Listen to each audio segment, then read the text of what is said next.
네, 여러분 안녕하세요. 백진수입니다. 상하이.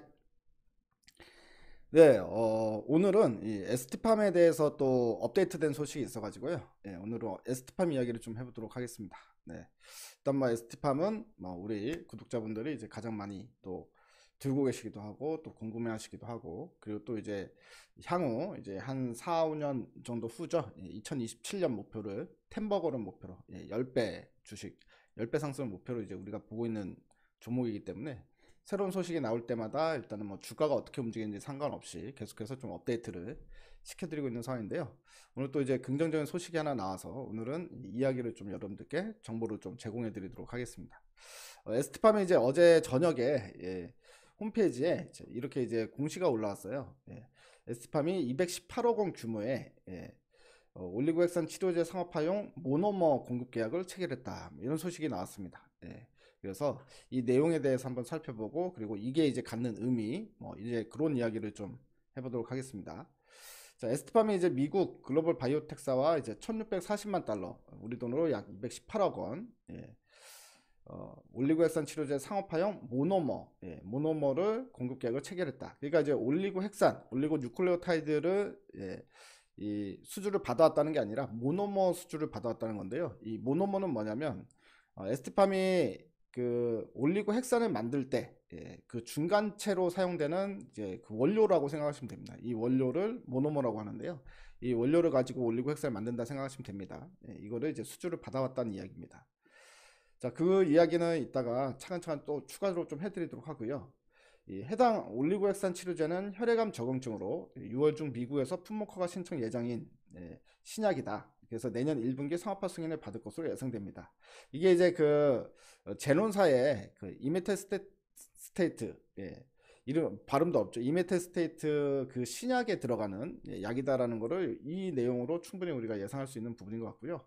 그래서 이번에 체결된 공급 계약은 올리고액산 치료제 원료 의약품인 올리고 뉴클레오타이드의 중간체로 중국 업체로부터 공급받았던 것을 에스팜이 대체하는 것이다 라고 이야기를 하죠. 그리고 에스팜은 2000년대 초까지 전 세계에서 모노머를 가장 많이 만들던 회사로 올리고 뉴클레오타이드 전당의 물질인 모노머를 GMP로 대량 생산할 수 있는 유일한 기업이다.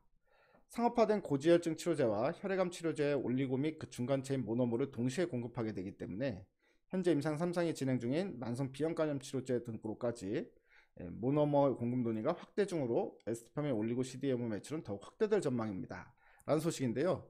이게 상당히 그 큰 의미를 갖는 거예요. 우리가 에스티팜의 이 RNA 치료제 신약에 뭐 상업화든 아니면 임상 중인 거든 우리가 이제 매출 납품을 할 때 우리가 납품을 했던 게 결국에 이제 뭐 올리고 헥산이지 않습니까? 올리고 뉴클레오타이드라는 올리고 헥산 물질인데 이제는 그 중간체 모노머까지도 같이 이 매출이 일어날 수 있기 때문에 그렇게 되면 상당히 매출 규모가 커질 수 있다 이렇게 우리가 예상해 볼 수 있는 부분인 것 같아요. 참고로 이 해당 공시권은 정식 공시로 올라오진 않았어요. 공급계약 공시로 이제 올라오진 않았는데요. 이게 이제 2024년 공급권이라고 합니다. 2024년 내년에 이제 공급된 내용에 대해서 이제 미리 수주가 들어온 상황인 것 같고요. 그리고 작년 연결 매출의 10% 이상이 되지 않으면 의무 공시를 할 수가 없어요. 그래서 의무 공시 내용이 아니다. 그러면 자유 공시를 해야 되는데 자유 공시는 이제 거래 상대방에서 본인들이 공개하는 거를 되게 꺼려하지 않습니까? 그래서 공개를 할 수가 없기 때문에 공개하는 걸 거부하기 때문에 이제 공시를 할 수 없는 상황이다. 이렇게 이제 보시면 될 것 같고요. 이 예전에는 이 고객사들이 모노머를 중국 업체 등에서 구매를 한 다음에 에스티팜에 보내줘요. 그리고 나서 올리고 뉴클레오타이드를 생산하게 한다거나 아니면 에스티팜이 중국 업체에 구매를 하는 비용까지 더해가지고 수주를 줄 때 이 비용을 더해서 이제 비용을 주거나 뭐 이런 식으로 이제 대금을 포함해가지고 에스티팜에 지급하는 방식으로 이제 모노머를 조달을 했었는데요. 에스티팜이 이제 이것을 직접 모노머까지 생산을 해내는 상황이다 이렇게 생각하면 될 것 같습니다. 그래서 이 고지혈증 치료제랑 그 다음에 혈액암 치료제 이 모든 부분에 대해서 이제 상업화가 되거나 상업화 예정인 이 업체들이 있죠. 신약들이 있는데 이런 신약들에 이제 에스티팜이 직접 모노머까지 생산해서 이제 만들어서 주면은요. 에스티팜 입장에서는 매출액도 커지고 영업이익도 커지는 구간으로 가는 거다. 이렇게 생각하시면 될 것 같습니다.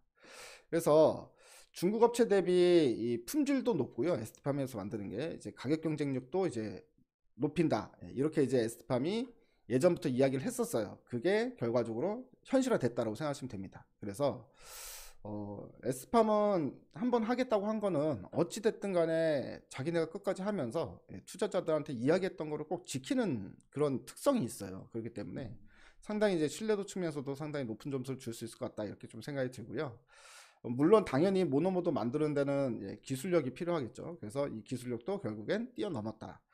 그래서 이제 어떻게 보게 되면 ST팜은 전 세계에서 유일한 회사가 되는 거예요. 유일하게 mRNA에 관련된 수직 계열화를 이룬 회사가 되는 거죠. 왜냐면 모노머를 만들고, 그리고 이 모노머를 가지고 올리고 뉴클레오타이드도 만들고, 그리고 mRNA에 꼭 필요한 전달체 LNP도 만들고, 그 다음에 캐핑도 만들고, 이 모든 걸 다 만들 수 있는 유일한 회사가 된 거다 라고 생각하면 될 것 같습니다. 그래서 이 mRNA 시장이 커지면 커질수록 ST팜이란 회사가 글로벌적으로 상당히 눈에 띌 수밖에 없고, 그리고 경쟁력이 상당히 커질 수밖에 없을 거다. 우리가 이렇게 이제 생각을 할 수 있을 것 같고요. 그런 위치에 올라가기 위해서 지금 차곡차곡 한 발 한 발 스텝 바이 스텝으로 잘 회사는 잘 준비를 해나가고 있다, 이렇게 좀 보여집니다. 그리고 글로벌 고객사들이 이제 ST팜에 올리고 핵산을 사가는 회사들이요, 앞으로는 모노머까지도 당연히 ST팜에 알아서 맡길 가능성이 큰 게, 아시다시피 이제 우리 ST팜 같은 경우에는 CGMP를 다 인증을 받은 생산 라인이지 않습니까? 그래서 어차피 비슷한 가격이면 모노모도 ST팜에 같이 수주를 줄 가능성이 상당히 커졌다, 이렇게 좀 볼 수 있는 것 같아요. 그래서 이제 미국 FDA 같은 경우도 이제 허가 규정이 점점 까다로워지고 있다고 합니다. 이거는 이제 그 논외로 이야기를 하면, 자, FDA가 이제 신약 허가를 내주게 되면 이제 FDA에서 나와서 실사를 들어오잖아요. 공장에서 똑같은 물질, 그러니까 이제 임상을 자기네가 허가를 해줬던 그 임상 물질이랑 똑같은 물질을 대량 생산이 가능하냐, 이걸 이제 와가지고 검토를 하고, 그게 이제 CGMP라고 표현을 하는데요. 그래서 이제 FDA가 그 원료의약품 API뿐만 아니라 그 API를 만들 때 들어가는 중간체까지 실사할 가능성이 커지고 있다고 합니다. 지금은 이제 그 API만 이제 검사를 하고 있는데요. 그래서 여러 가지로 지금 현재 허가 규정이 점차 까다로워지고 있는데, 그러다 보면 오히려 모노머에 있어서도 GMP 인증을 받은 ST팜이 훨씬 더 유리해질 수 있다, 이렇게 좀 볼 수 있을 것 같아요. 그래서 또 일부에서는 이런 이야기도 합니다. 그러니까 올리고핵산을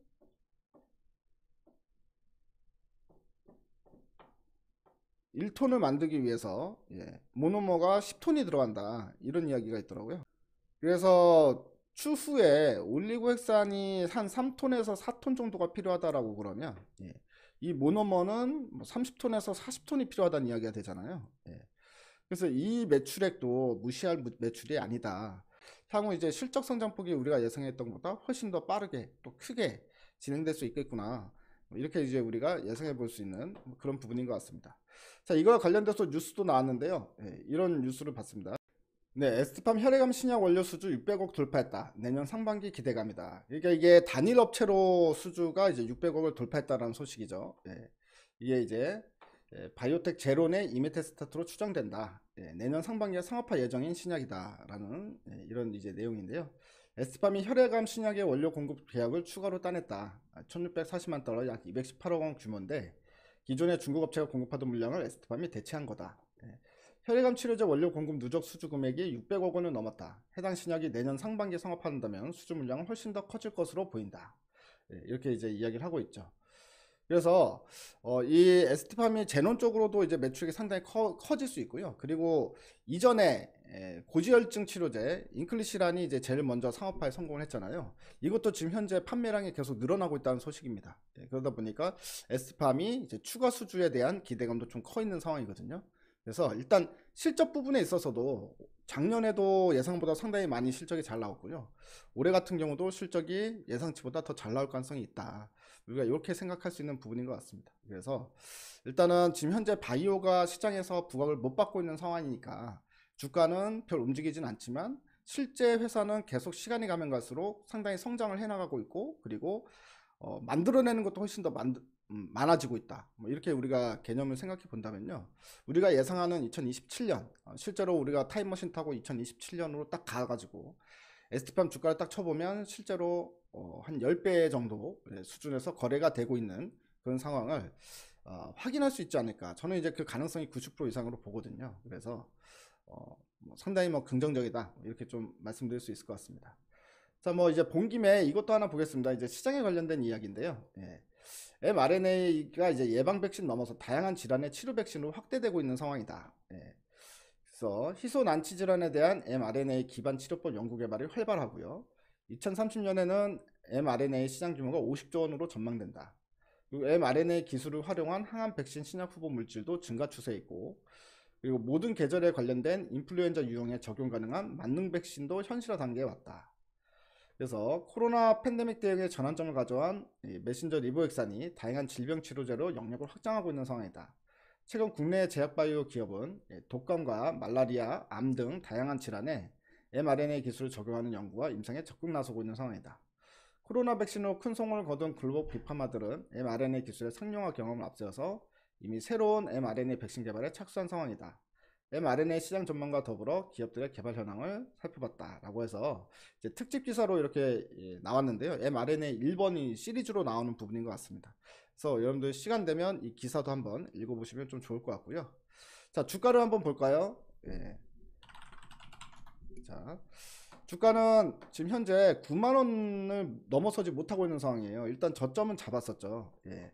그래서 이제 8만원 아래까지 이제 주가가 떨어졌다가 8만원에서 9만원 사이에 지금 현재 박스권을 그리는 형태로 지금 현재 2달 동안 움직이고 있는데요. 근데 이 부분이 이제 돌파가 되면 그때부터 이제 본격적으로 상승 랠리가 시작된다. 그래서 일단 9만원을 돌파를 하면은 한 11만원까지는 주가 상승세가 이어질 가능성이 있다라고 보여지는데요.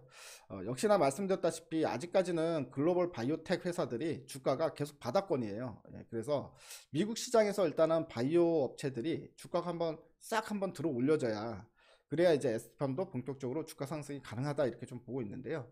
뭐 어쨌든 삼성전자를 5만원대 사놓는다 이런 개념이랑 비슷한 상황으로 보시면 됩니다. 지금처럼 바이오가 시장에 관심을 못 받을 때 수급이 2차 전지로 쑥 갔다가 이제는 반도체로 쑥 갔다가 이러면서 바이오가 시장에 부각을 못 받을 때, 그때가 사실은 어떻게 보면 이제 가장 싸게 살 수 있는 부분이고요.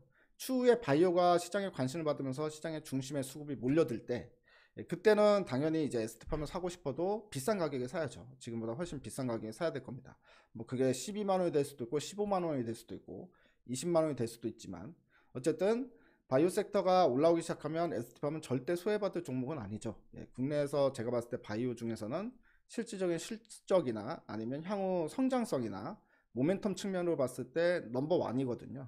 그렇기 때문에 절대 이제 부각받지 않고 계속 바닥권에 있을 가능성은 제로다 이렇게 생각하기 때문에, 자, ST팜의 지금 현재 상황을 좀 말씀을 드리면, 이 ST팜이 mRNA에 있어서 모든 수직 계열화로 성공하는 모습이죠. 지금 현재 이제 백신 개발에 이제 거의 끝에 왔는데요. 백신 개발도 하반기 중에는 결과가 나올 거예요. 그래서 이 백신이 만약 성공적이다라고 하면은요, 여기서 지금 올리고 핵산뿐만이 아니라 여기 플러스 LNP와 그다음에 캐핑 기술력까지 인정을 받을 수 있다.